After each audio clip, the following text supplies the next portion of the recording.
Welcome you all. Really grateful that you're here for this conversation about extreme heat and community needs and faithful response. Uh, we are hosted by Green Chalice of the Christian Church Disciples of Christ and grateful for Disciples Home Mission and for the ways that we continue to listen for the stirring of justice and God's realm in our communities. Wanted to share a thank you to uh, Reverend Carol Devine as the origin story person of Green Chalice and has done so much in general around creation care and climate justice. And she'll share a little bit more about herself. Grateful for Reverend Brian Frederick Gray for making all these connections and for the incredible work he does with the Christian Church Disciples of Christ in a variety of settings around justice, advocacy, and action, resourcing. And for Reverend Dr. Monique Crane Spells for planting the seeds for this collaboration and for this idea for Green Chalice to be in this conversation. We are hosted by and resourced by Reverend Katie Sexton, Disciples of Christ pastor and executive director of the Arizona Faith Network. We're grateful for you pulling all of us together and for being such a visionary in this realm. So thank you for that. We are also joined, and Reverend Sexton is going to be sharing a little bit more specifics around the panelists and for the expert wise practice leaders that we're going to be having. But I'll just share their names. We're grateful to Dr. Eugene Livar, heat officer for Arizona, the chief heat officer. Grateful for that. Arene Rushdan, the community resilience officer, program manager at the Arizona Faith Network. We're grateful for you being here. And for Reverend Dr. Hobe Cobos, disciples pastor and community leader in the Arizona region. We are grateful for all of you. As you all have interest in this, either as leaders or people that are curious about heat, and my sense is many of you are not from Arizona, and that's our intention, is to open this conversation up to learning from the wise practices that are happening in Arizona for us to be able to align with the Spirit of God in our communities. We're reminded in Matthew, this great commandment in the Christian tradition shared by Jesus when he was asked which commandment in the law is the greatest. And Jesus said to the asker, "You shall love the Lord your God with all your heart, all your soul, all your mind. This is the greatest and first commandment. And the second is like it. You shall love your neighbor as yourself. On these two commandments hang all the law and prophets." And so we're gathered today to listen to how we might love well in a changing climate, in an increasingly dangerous situation regarding temperature and weather. And we are grateful for those who are listening deeply to how we might be the most loving that we can with the resources that we're offered and with the joy and wisdom that we have. Carol Devine is going to share a little bit about Green Chalice and some opportunities ahead. Thank you. Thank you, Scott. It's wonderful to be with you and to see some friendly faces and some new faces as well. Thank you for gathering. I am honored and blessed to work with Scott with Green Chalice. Green Chalice has been around since 2007 and is really just here to support congregations and disciples of Christ folks to live out their faith more fully by caring for the more than human world. And that takes many different forms, and we want to be of service to you all. I also am the faith director at Eco America. I direct the Blessed Tomorrow program. And at Eco America, we're putting more and more effort and time and resources into extreme heat, and now have lots of extreme heat resources as well as an extreme heat training. All that we do is free, and I just dropped that in the chat if that's at all helpful to you. And I'll just say that while we've all been aware, if we're not in the Arizona area or in those places that do get so hot, Florida as well, we have noticed even in these other places that each year our summers are longer and hotter. And my own mother 2 years ago had an extreme heat health event. She was out working in the yard as she does used to do so frequently, and it was very scary. And she now can't be out even if it is a little warm. Her body has really changed. And so that really made me aware of how profound it can impact us and our heat, and how important it is for us as people of faith to get the word out and to care for, as Scott shared that scripture, care for each other. And so I'm so grateful to our panelists today, and especially to Katie for all of the incredible leadership and work she's done around this and has raised the awareness of myself and so many others. And so I invite you to join me now in just an opening prayer and blessing. God of so many names, we give you thanks for the sun. We give you thanks for the warmth and the life that it gives us. And we also ask for your forgiveness for the ways that we have not cared for the more than human world, and that now oftentimes the sun and the heat has become dangerous. I invite you to just be in this space and help us to learn what you would have us learn today. I ask special blessings on our speakers today, that they might speak the word that is from you, that you will help us to care for each other and for our communities, particularly on this topic of extreme heat. Bless us, keep us close to your heart, and may we be your hands and face in all that we do. Amen.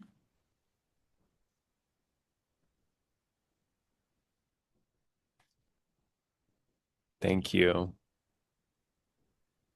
Reverend Sexton is going to share with us some stories and an overview of the ministry that she's been building and collaborating to build. And we're grateful for you, Katie. Thank you, Scott and Carol, and everyone for being here today. We have phenomenal panelists that are doing the work, the hands and feet work every day out in the community. And I'm going to do a kind of brief level setting of what Arizona Faith Network's ministry is, some congregational insight from some videos, how we've partnered with local congregations, and then we'll turn to our panel where we'll allow them to introduce themselves a little bit more and their work as well. So Arizona Faith Network is the Council of Churches for Arizona, just for context for everyone. We historically were founded in the 1940s, which in Arizona was forever ago. We're a young state, right? And over the years have become interfaith as well.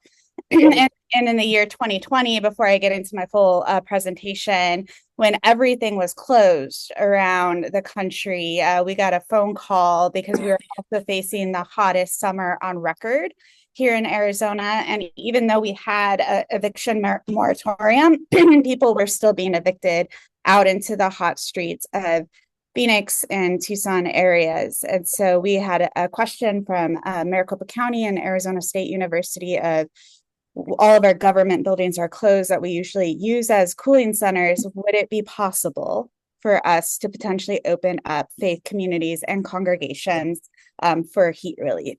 And that's where the origin story of all of this work began for Arizona Faith Network. And so I'll just dive into it. Give me a thumbs up if you can see my screen. All right, there we go. So I have to start the presentation with one of Dr. Livar's favorite phrases. Unprecedented heat is happening here in Arizona, something we say all the time around the state. The last few years, born and raised Arizonan, but the last many years have been very different. And we're feeling this everywhere, not just in Arizona, but around the globe. And we're also feeling it across the country as well. And And so as we have began responding to this extreme heat, Arizona has made the news all over the place, right? It looks like we're on fire, which we literally are some of the time throughout the summer. But over and over again, Arizona is breaking heat records for days over 100, nights over 90 degrees, days over 110. And so through this climate crisis and this record breaking, we're seeing the impact on our vulnerable neighbors unlike ever before. So people who are experiencing homelessness right now, Arizona is also experiencing an affordable housing crisis. We still have an eviction crisis going on. We've actually had more evictions in the last 2 years than ever before in the state history. And we're also experiencing this climate crisis as well of extreme heat. And so as we do, faith communities have been tasked and starting to respond as part of their ministry. When we think of global disasters or climate disasters, faith communities are always kind of the first folks to the table to step up to offer shelter when there's a flood and hurricane, tsunami. They're some of the first folks to open their doors. Extreme heat's a little different, especially in Arizona, because it is so long. It's half of our year here. We're facing a heat season that runs from May through September and has extended into October. And so this is now a ministry that all of our congregations are having to look at as a reality of our lived experience every day of how are we going to integrate and respond to our communities who are hurting in this ongoing everyday weather crisis during half the year.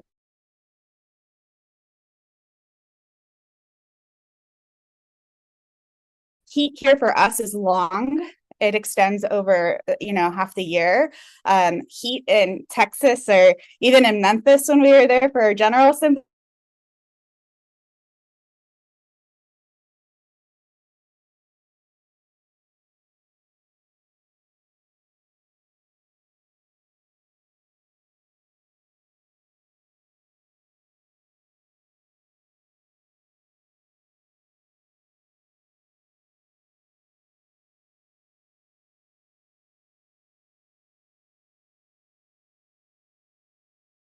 Oh. So we have to ask, I'm going to start again. So we have to ask the question of what does this have to do with our faith communities? Our faith communities are really uniquely positioned to respond to this climate crisis and extreme heat. For us, protecting life is a core faith commitment. We are very uniquely positioned in our communities to serve as heat respite centers, and I'll define that in a few moments. We know our neighbors and we know our neighborhoods. We are planted where we are serving, right? So we know the people around us, or we should be building those bridges, and this is an opportunity. So my doctorate project is on. Shout out to Dr. Wilson on that. This is an opportunity for us to be able to engage with our neighbors and our communities and reimagine our mission as building resilience in our communities as a response to heat. We have community trust. Over and over again, studies are showing that while we are losing faith in a lot of our leadership around the country right now, some of the voices that are still trusted are faith leaders in our communities. And so it is critical on many levels, on many issues that we're speaking out and engaging right now. And this is the whole first reason we got involved is we have this space. So when you look at any state and any community, rural communities, when you're looking for a space to be able to provide relief, faith communities are in every neighborhood. So when we began working with public health and mapping where the hottest spots across Arizona are, we had faith communities there. And so through the network, we were able to begin talking to the congregations about potentially opening their doors. And finally, we heard the scripture today. We have to do what our scripture and spiritual obligations tell us to do, to care for our neighbors. And this is a time that we need to be responding in our neighborhoods to the climate crisis. We also are able to, and Arizona Faith Network is an example of this, to bridge into community networks. One of the reasons why this ministry is particularly special is because we are able to build relationships with congregations and the city, congregations and the county, congregations and the media, congregations and their neighbors. Like, there are so many benefits beyond just incredibly helping the vulnerable neighbor. And there are a lot of challenges to this work too, which we'll get into as well. But there are a lot of benefits to the congregation. So our congregations have that are serving right now as heat relief centers have been applying for solar. To be able to get grants for solar on their buildings. They have been applying for funding support from the state, the county, cities. They are able to apply for other grants through Green Chalice and other denominations because they are engaging in a work that is allowing them to open up and reimagine what resources they can partner with around their local communities. Other resources that get connected, the kind of underpinning of our work is we can't do this alone. There's no way, as much as I want to figure out a way to clone Arene, that has not happened yet. And we need our people. So we need other nonprofits. Here in Phoenix, that's like Circle of the City, which is mobile medical. We have mobile showers. We have shower trailers, the United Church of Christ Church in Sun City, which is a retirement community. Now, they're not necessarily in the right location for a heat relief center, but they have created a shower trailer that they take out to other heat relief centers that are serving large populations. It's the same with our interfaith partners. Some of our synagogues in Scottsdale do not have the foot traffic to serve as a heat relief center, but they have partnered with some of our downtown churches to be able to support with supplies, volunteers, and other resources. We also have partnered with case management services that different government entities partner with. And so they're there on site to provide to our vulnerable neighbors jobs, training, substance use counseling to get into treatment and healthcare. We're really lucky that Arene is a nurse as well, had a long history and career in nursing and public health. And so is able to see situations that we don't necessarily see as pastors. We went to theology school. We didn't go to medical school like Dr. Livar or Arene. So we need partnerships to make this happen. There are a lot of unique challenges, at least in our community here. We have record high heat-related deaths that Dr. Livar will talk about. Record high eviction, strain on healthcare resources, energy insecurity. I believe one of our energy providers said we were using 90% of our grid on a day when it hit 117, which is terrifying if you think about what would happen if the power failed in Arizona during a day that's 117. But they were aware of it, so at least we're talking about it. Urban heat island effect we're seeing. Phoenix probably shouldn't exist in the climate reality that we have when you think about it, but the fact that we're in a valley makes it even hotter. And then we have water scarcity and drought, which all of the Southwest is facing. And then we're also seeing, as many of you might be seeing in your communities too, a substance use crisis with fentanyl. And so we have, and Arene will speak to this, saved many, many lives. Dr. Hope's congregation in particular has saved many, many lives around substance use and providing naloxone and naloxone training to folks. So we have a couple of videos I want to show. I'm just showing a couple pictures here of our sites. We have a really unique staffing model as well here in Arizona, but let me get to, I think this is the one that has the best. So give me a thumbs up if you can hear the sound on this. We've got hydration stations, cooling centers, and respite centers as part of the overall heat relief effort here in the city of Glendale. We've got 13 different locations. 2 are hydration stations where you just grab and go with a bottle of water. We've got 9 cooling stations where you can get water. You can also get inside for a few minutes and cool down a bit. The respite centers are additional services. It's an opportunity for folks to come in and actually spend the day at the center. Access to water, to food, nutritious food. You can bring your pets with you, and also case management services through our partner Phoenix Rescue Mission. Phoenix Rescue Mission is providing transportation among the different sites. So if someone is at a hydration station, for example, and for whatever reason they want to come to a respite center, they can contact Phoenix Rescue Mission and they will bring them here. There are still a number of people who pass away, unfortunately, in their homes or otherwise indoors. And so we encourage you, if you don't have access to cool air, please come to one of the respite centers. So with our systems that we partner with here in Arizona with Maricopa Association of Government and Maricopa County Public Health and the Arizona Department. There's too many health services. There's too many acronyms in government, Dr. Livar. We have defined, there's 3 levels of heat relief centers that congregations can participate in. There is a hydration center, which literally just means handing out water to folks in need that come up. There is a cooling center where folks can come in and sit down and cool off for a little bit and get water. And then really through the work of our faith communities, we created this whole new definition called a heat respite center where people can come in and stay for multitudes of hours. Usually there's one site in Phoenix, the city is running that's 24/7.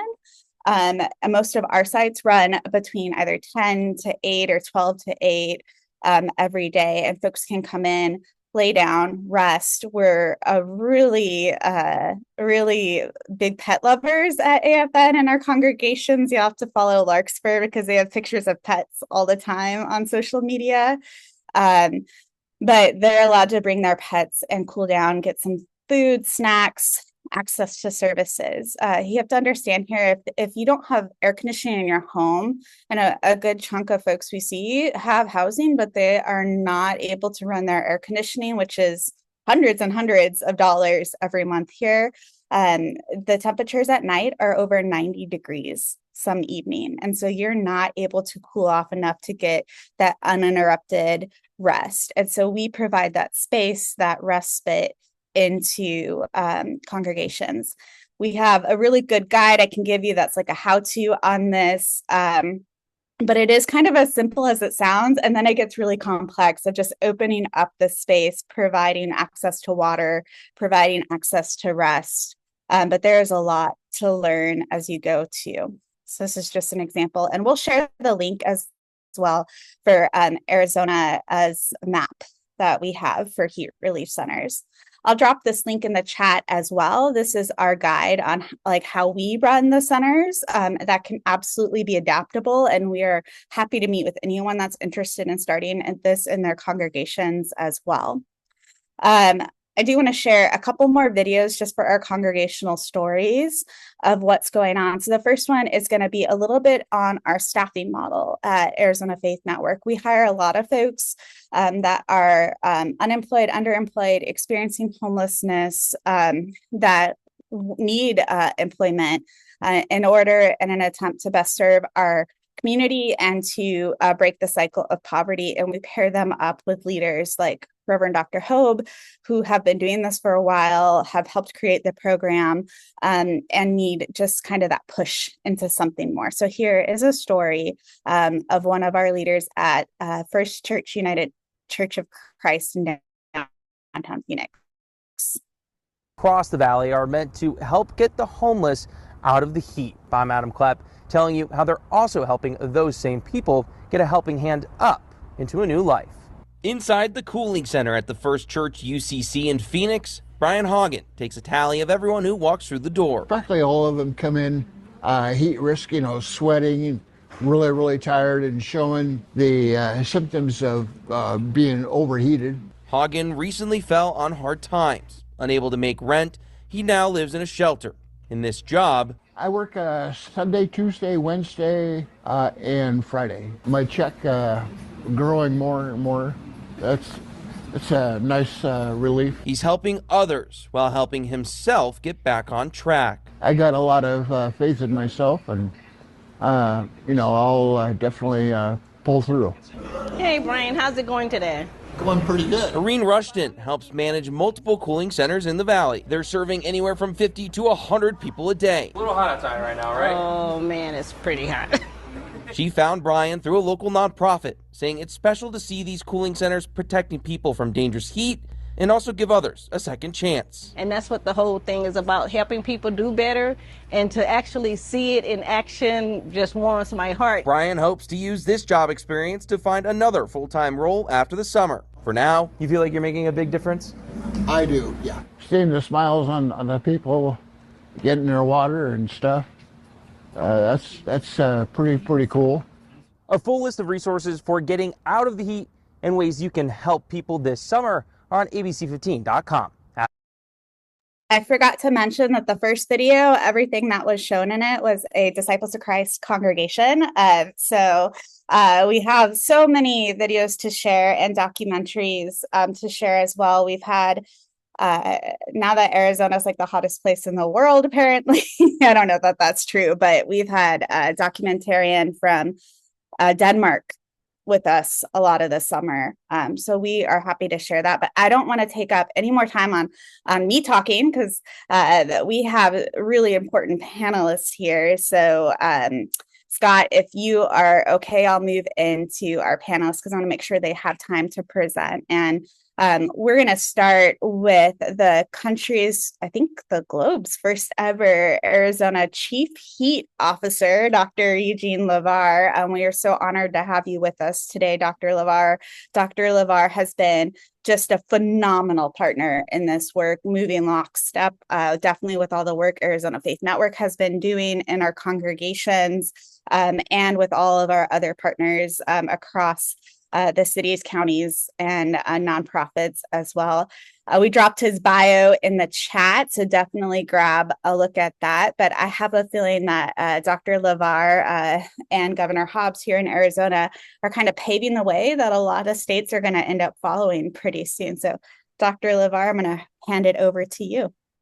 Thank you so much, Reverend Sexton. I'm going to bring up my slides really quick.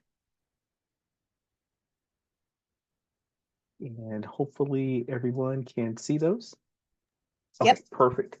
Great. Well, good morning, everyone, and thank you so much for this opportunity to participate in the webinar today. I took a note of something I heard in the beginning that I think I need to use more often when speaking is live well in a changing climate, which I think is so important, along with messages of self-care that we heard at the opening for everyone. So I think those are some things to take to heart, and that is one of many takeaways I'm taking away from today. And it's so hard to follow up Arizona Faith Network and their amazing efforts that they're doing. But hopefully I can provide a little bit of insight into how the state of Arizona is dealing with extreme heat and some of the next steps that we're taking within our state. And so, as mentioned, my name is Dr. Eugene Livar. I'm Arizona's Chief Heat Officer and Assistant Director with Arizona Department of Health Services. And I just want to have a little bit of a conversation about the growing crisis of extreme heat in Arizona and how we're working to address it.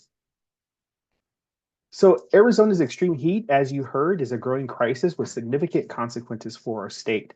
And we are seeing record-breaking temperatures and heat waves that last for extended periods.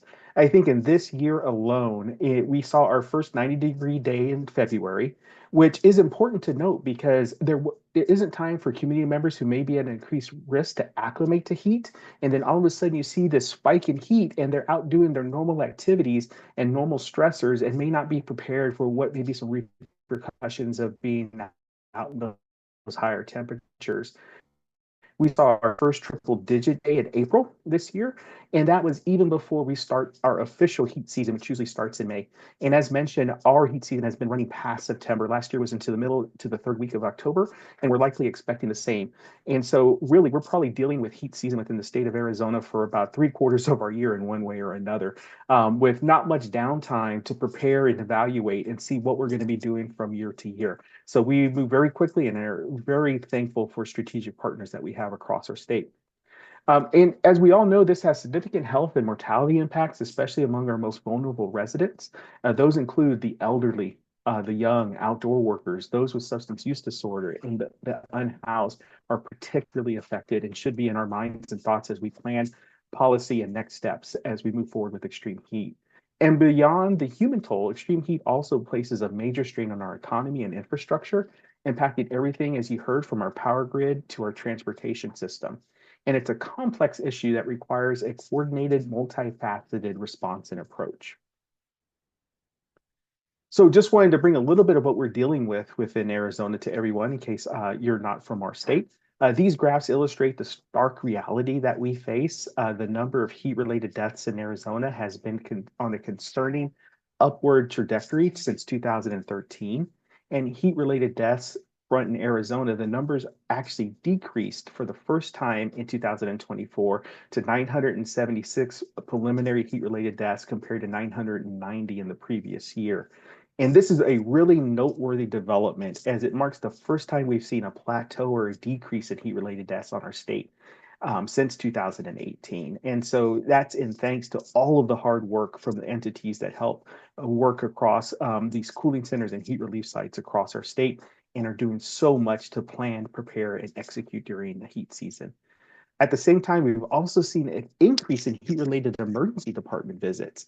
And so that was something that we were really looking into. And looking at our heat-related illnesses, we saw an increase to just over or about 5,900 in 2024 compared to 4,400 in 2023. And so that's really interesting to see when you see the lowering of heat-related deaths and the increase of heat-related illnesses being reported by emergency departments. And this increase could be due to several factors. It could be that we tracked about 2 to 3 more weeks of heat in 2024. And it could also be potentially improved awareness and reporting across the state.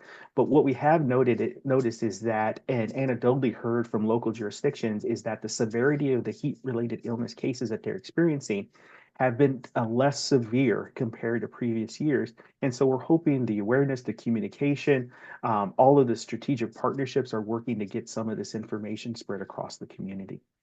The numbers also highlight that extreme heat is not just a summer inconvenience, but it's a serious public health threat that is getting worse each year.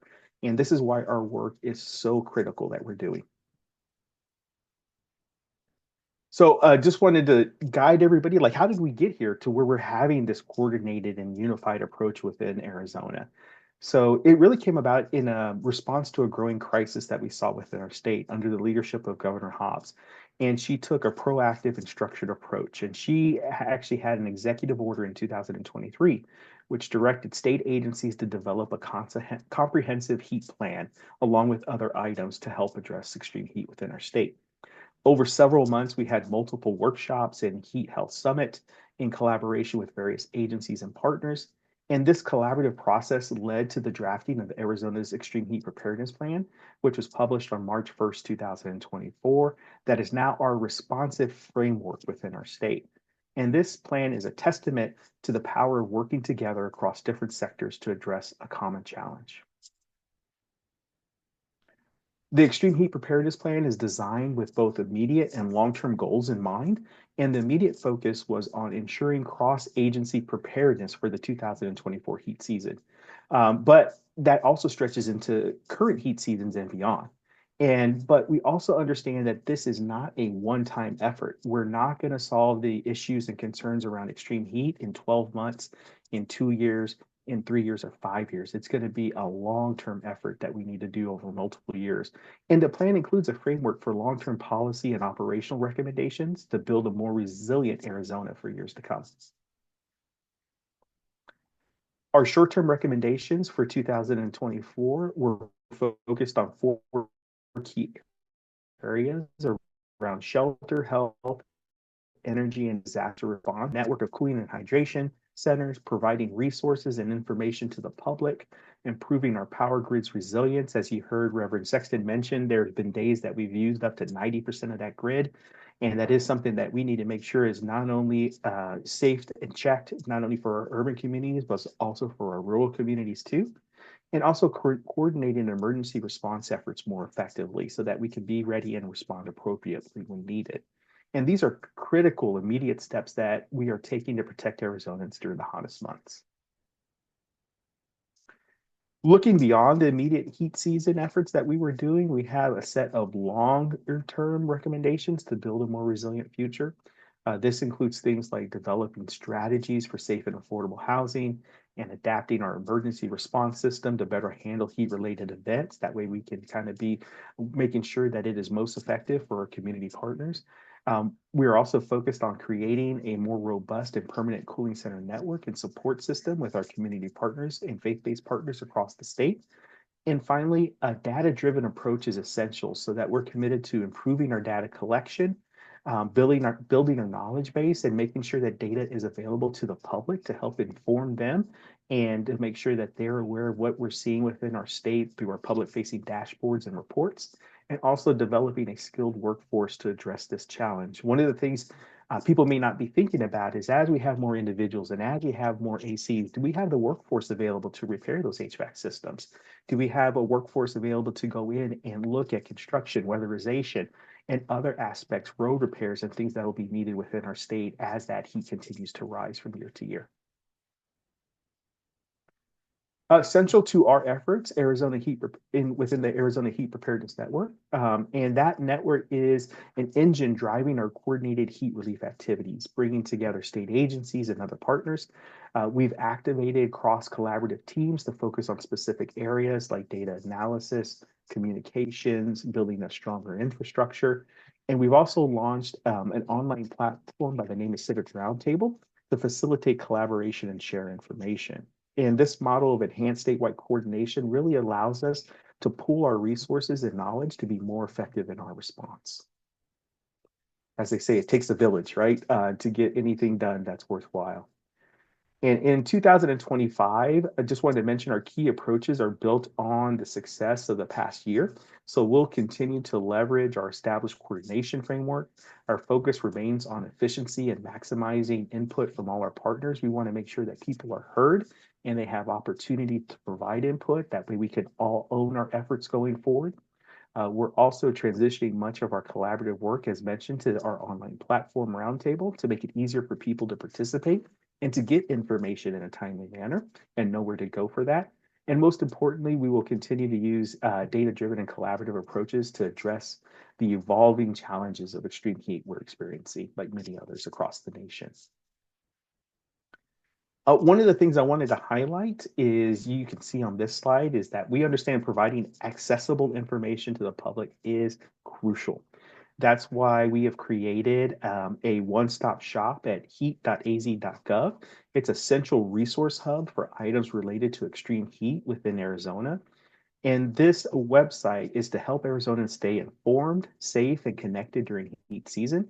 It provides real-time information, safety tips, a map of heat relief centers across the state. And for us, it's about empowering people to make informed choices and to make sure that they're aware of all the factors that they may need to consider during these hot months. On that heat.az.gov website and other ADHS platforms, you can find a wealth of resources. Some of them are listed here. This includes a map to locate nearby heat relief sites, the CDC's heat risk tool so that you can know personal steps you can take to protect yourself, family, and others when it comes to heat, and information about the ADHS Sunwise program, because one of the things we are always concerned about is sun exposure and cancer risks that come along with that. We also provide clear information on the stages and symptoms of heat-related illness so that people can recognize those signs and seek help early. And we encourage everyone to sign up for the ADHS heat alerts within our state to receive real-time notifications of what we're experiencing within our different communities and those heat warnings that are released by the National Weather Service that we lean on so much to have awareness. And these resources are a key part of our strategy for communities to stay safe. With that, I just want to say thank you for that time, for all of your time and your commitment to this important issue. We do believe here in Arizona that by working together, state agencies, community partners, faith-based organizations, and individuals, we can make a real difference in protecting our most vulnerable residents from the impacts of extreme heat. And one of the reasons that we do such a hard push to check on your neighbors, your family members, and others, just to reestablish that social connectivity, move away from social isolation, and we all need to lean on each other and do our part to make sure everybody's safe within our state. With that, I'll say thank you, and I'll pass it on to the next panelist or speaker.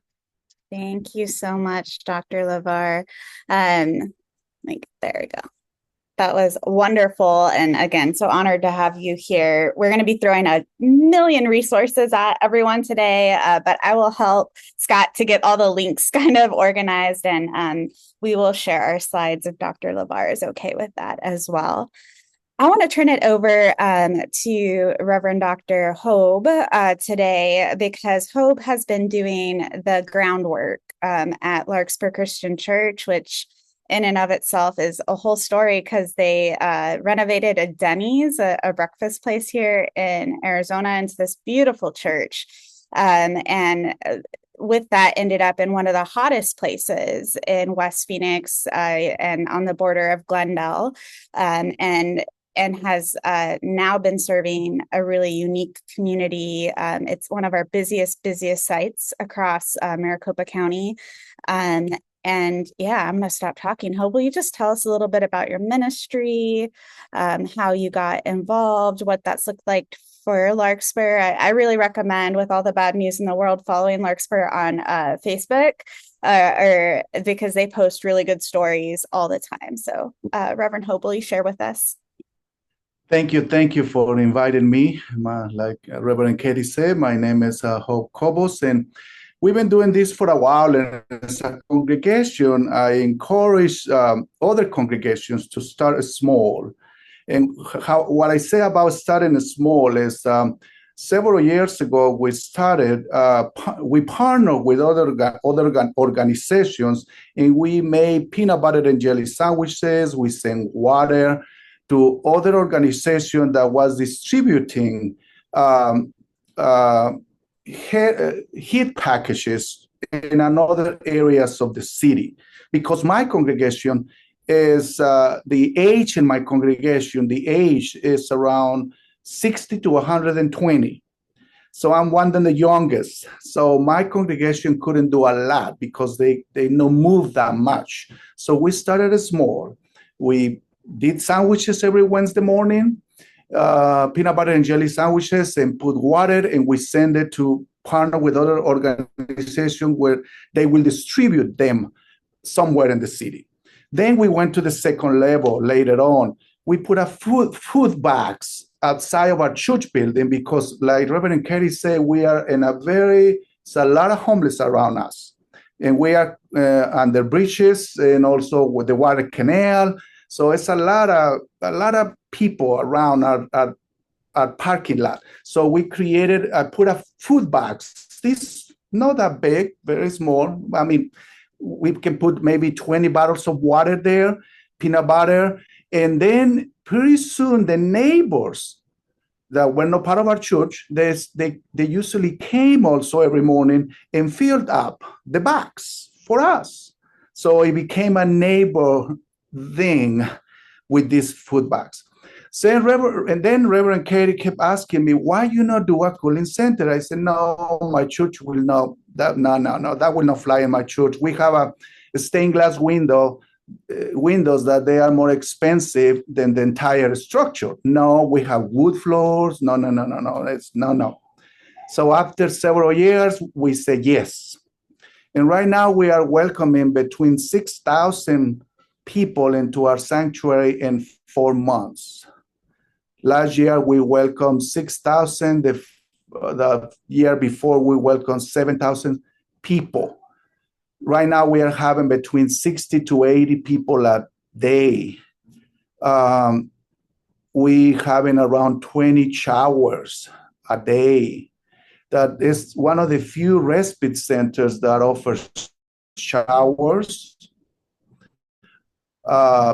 pay, welcome pets. Uh, we I have a lot of donors and a lot of donors from the community, and they are donors that they send their donations through Lyft or through they send it by Lyft. So, and I have trained my staff also because we have a lot of donors. And I had this donor that came almost every day. He brought a lot of stuff. And one day he brought something that one of my staff members said, "Oh, we don't need that. Oh, we have too much of that." And he never came back. So I gathered my staff members and I said, next time, well, I talked to them first. And I said, next time, if a donor brings a cow, be glad, bring the cow in, and let me deal with the cow later. We will deal with the cow later. We will find a place for the cow if we don't need it because we don't want to lose donors. And I think it's another success about this respite center in my church is that we welcome the donors and we embrace them. And they come from I don't know where, and they support us. So we build this partnership with the community where they bring donations and we work together. And I think as a church, I think it took us small baby steps to get where we are. And also, I think it's important to always keep growing and how to deal with this crisis and to deal with this opportunity that we have here. And I'm learning, and I'm still learning as a pastor, as welcoming 300-400 people a week and for 8 hours a day. I'm still learning. So I think my advice is start small and be guided by the Holy Spirit. And that is it. Thank you, Hope. Yeah, Larkspur Respite Center is such a good story because I was bothering Hope for years at breakfast to open the center. And look, it was at the right time when it happened. And that starting small is important. And easing congregations into it is really important too, because the folks that use the center are very vulnerable, as we're going to have Arene talk about in just a moment.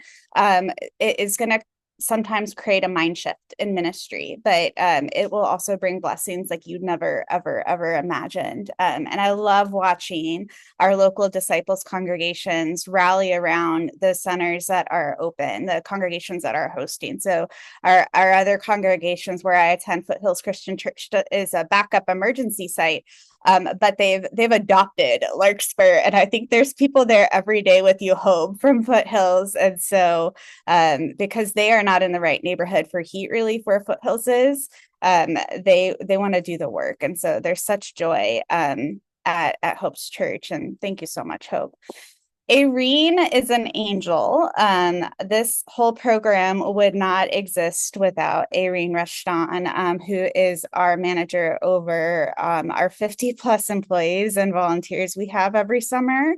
And also oversees our public health efforts in this as well. So Arene, will you share a little bit about your role and what you've seen as this program has developed, and in particular, what the role of pastors that you have worked with in congregations as they have started their ministries? Oh, yes. As you guys know, we were brought into this great work about 2021 or so, and we went out to the churches. Reverend Katie and I hit the grounds running to ask the churches if they would participate because COVID had shut down the other facilities that were operating as heat relief centers. So the churches fell under different guidelines. And as we approached different churches, there was a few churches that we opened initially. First Church UCC, when we approached Reverend Pastor Susan Villaquet and Reverend Katie, after giving the spiel of what we were going to do and what the plans were, Pastor Susan, she said, when Reverend Katie said, Pastor Susan, how many days can you give us? And if you know Reverend Katie, she has a good ask. And so Pastor Susan said, don't they need it 7 days? When she said that, it sent chills up my arms. And I always tell the story, and she always goes, oh, Arene. But the community members are suffering because the sun does not care. And one of the community members said something very important one year. She said that the churches, when they come into the churches, she said, you guys treat us like we are humans. So that was another thing that just really warmed my heart, another thing that are different. And then as we've been growing over the years, to see like Dr. Livar's team has joined, other services have joined in to help serve the needs of the community. We have the health, we have the showers, and many other avenues. We did the Narcan training because we saw that as a need for the community members with their drug use. So there's a lot of things, but preventing heat-related illness and death has been the focus. But also we're able to meet the other needs of the community members while we have them captured. We've put on health fairs as well. And that's another thing that was one of the churches, Wesley UMC Church, had wanted to put on a health fair. I said, while we have them captured, that's the best time to put on the health fair while we have them out. Community members are depressed, and we are serving more needs than what we are, even though we're just focusing on heat-related illness and death.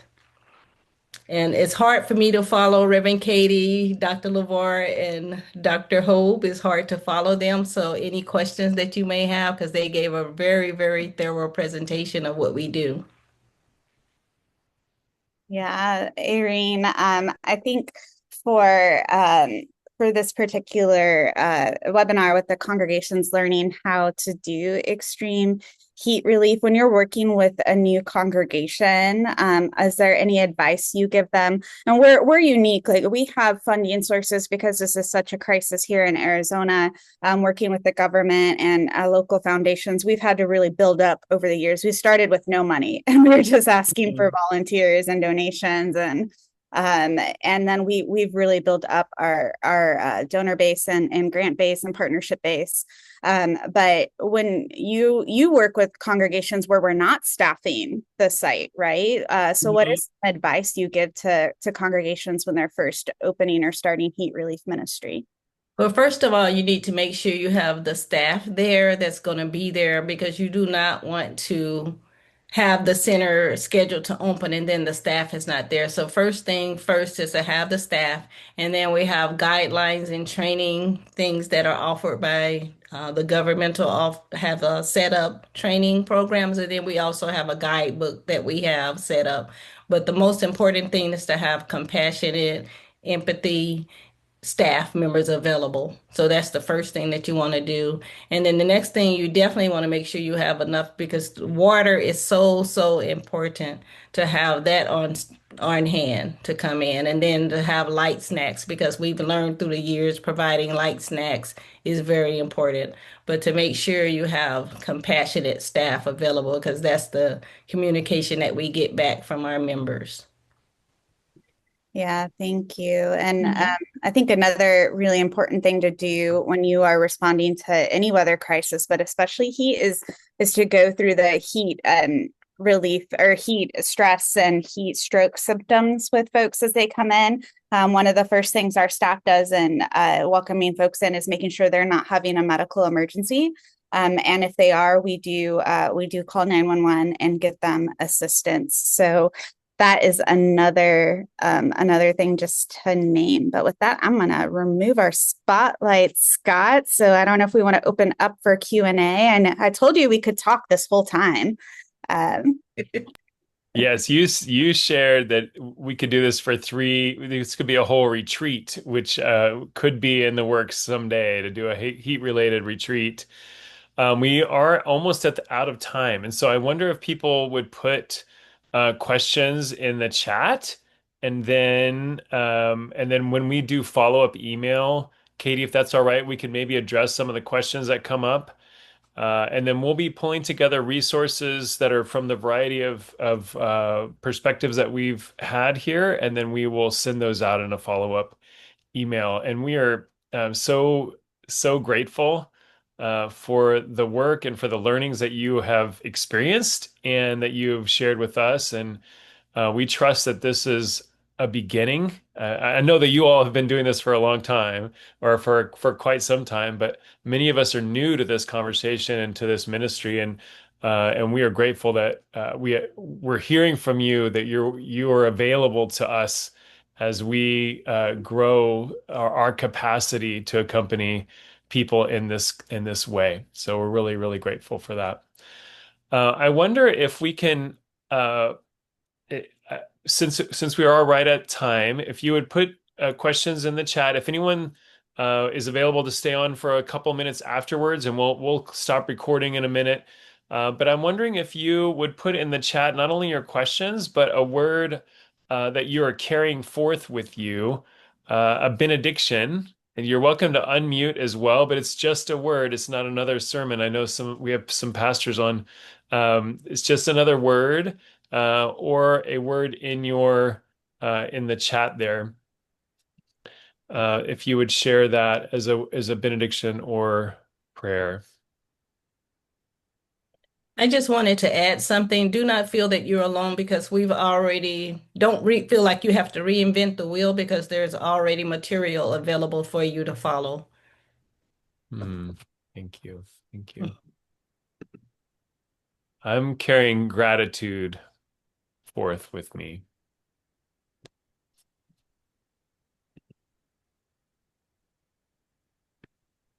I'm reading from the chat as well.